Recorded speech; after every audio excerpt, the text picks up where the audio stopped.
Assalamualaikum warahmatullahi wabarakatuh.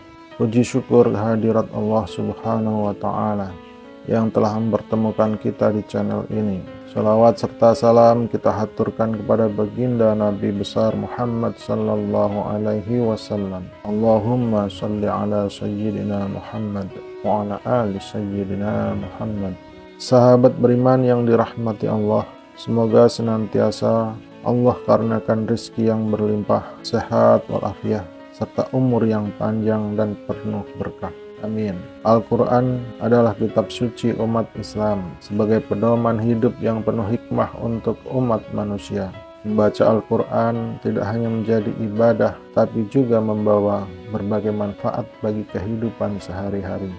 Sebelum Al-Quran diturunkan, Allah menurunkan beberapa kitab kepada para nabi dan rasul yang hidup sebelum baginda Nabi Muhammad SAW.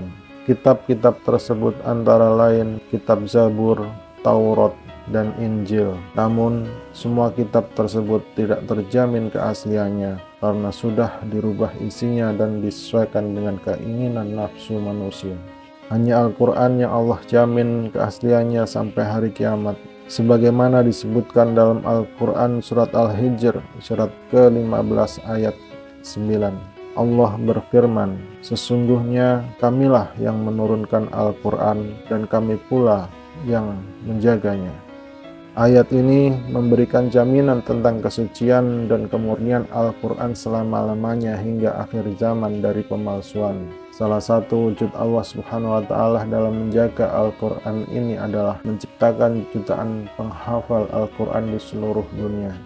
Dengan cara seperti inilah Al-Quran tetap terjaga.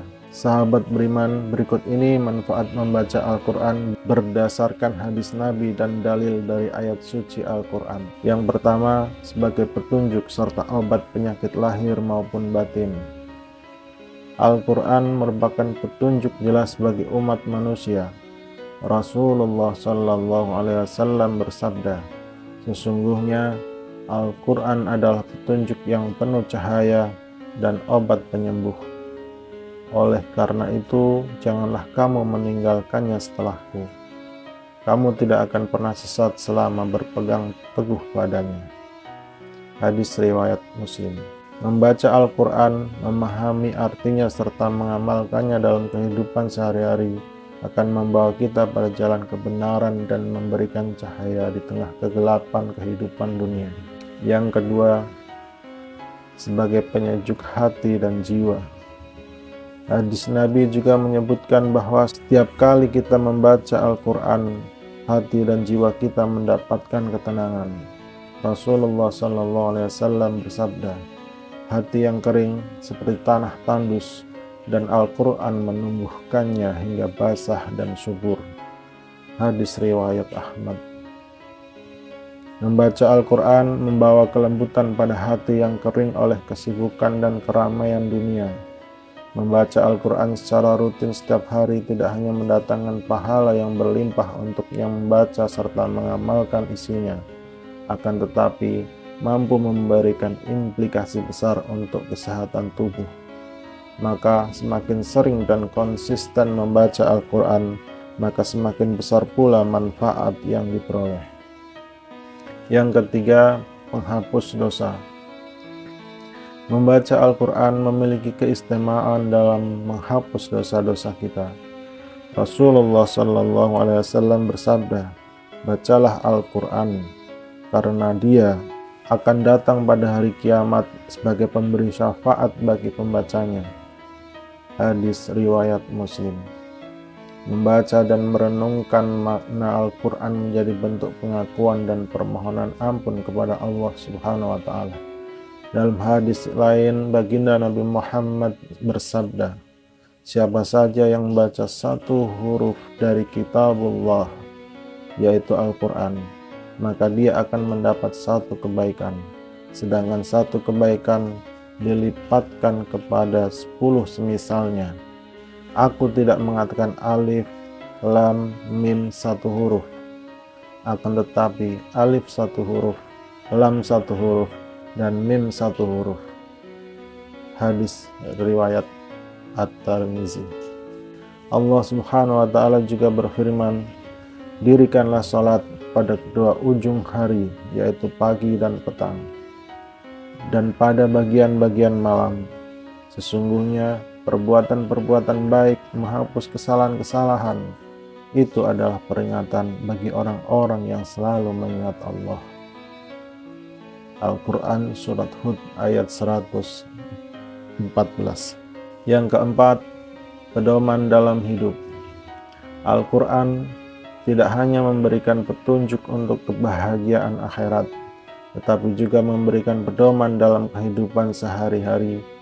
Allah Subhanahu wa Ta'ala berfirman, dan kami turunkan kepadamu Alkitab, yaitu Al-Quran, sebagai penjelasan atas segala sesuatu dan petunjuk serta rahmat dan kabar gembira bagi orang-orang yang berserah diri.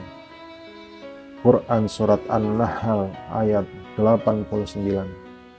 Membaca dan memahami Al-Quran serta mengamalkan akan membimbing kita dalam menjalani segala aspek kehidupan sehingga tidak keluar dari apa yang telah Allah gariskan. Yang kelima, penguat iman dan ketakwaan. Allah Subhanahu wa Ta'ala berfirman dalam Al-Quran Surat Al-Anfal ayat 2, yang artinya, sesungguhnya orang-orang mukmin adalah mereka yang jika disebut nama Allah gemetar hatinya, dan jika dibacakan ayat-ayatnya kepada mereka bertambah kuat imannya, dan hanya kepada Tuhannya mereka bertawakal. Yang keenam, menjadi jalan keselamatan untuk kedua orang tua di akhirat. Rasulullah Shallallahu Alaihi Wasallam bersabda, barang siapa yang membaca Al-Quran dan mengamalkannya semata-mata karena Allah Subhanahu wa Ta'ala, maka Allah akan memberikan mahkota di kepala kedua orang tuanya dan kenikmatan pada hari kiamat, dan akan terlihat lebih terang daripada sinar matahari, sehingga kamu tidak akan menduganya bahwa ganjaran itu dikarenakan amalan-amalan si pembaca Al-Quran itu. Hadis riwayat Abu Daud. Yang ketujuh, menjadi jalan diluaskannya rizki. Dalam sebuah hadis diriwayatkan, orang yang membaca Al-Quran dengan suara keras seperti orang yang bersedekah secara terbuka, sedangkan orang yang membaca Al-Quran dengan perlahan seperti orang yang bersedekah secara sembunyi. Hadis riwayat Ahmad dan Abu Daud. Sahabat beriman, sebagaimana kita ketahui, bersedekah adalah salah satu amalan yang dapat melipat gandakan rizki. Oleh karena itu, dengan kita membaca Al-Quran dengan ikhlas karena Allah, sama halnya kita bersedekah, yang itu artinya menjadi jalan terbukanya pintu-pintu rizki. Yang kedelapan, menjadi syafaat di hari kiamat. Rasulullah Sallallahu Alaihi Wasallam bersabda, bacalah olehmu sekalian Al-Quran, karena sesungguhnya Al-Quran itu akan menjadi syafaat atau penolong bagi para pembacanya kelak di hari kiamat. Hadis riwayat Muslim. Demikianlah sahabat beriman, sebagian manfaat membaca Al-Quran. Tentunya masih banyak fadilah atau manfaat yang lainnya. Membaca Al-Quran bukan hanya suatu kewajiban, melainkan sebuah amalan yang membawa berkah dan manfaat yang sangat besar. Hadis Nabi dan ayat-ayat Al-Quran menjadi bukti bahwa membaca kitab suci Al-Quran bukan hanya sekedar ritual, tapi juga merupakan sumber petunjuk hidup yang memberikan kebaikan dalam segala aspek kehidupan. Oleh karena itu, mari jadikan Al-Quran sebagai panduan utama dalam menjalani kehidupan agar kita selalu berada di jalan yang benar dan mendapatkan ridho Allah Subhanahu wa Ta'ala. Semoga video ini bermanfaat. Mohon maaf apabila ada kesalahan. Wassalamualaikum warahmatullahi wabarakatuh. Wallahu a'lam bishawab.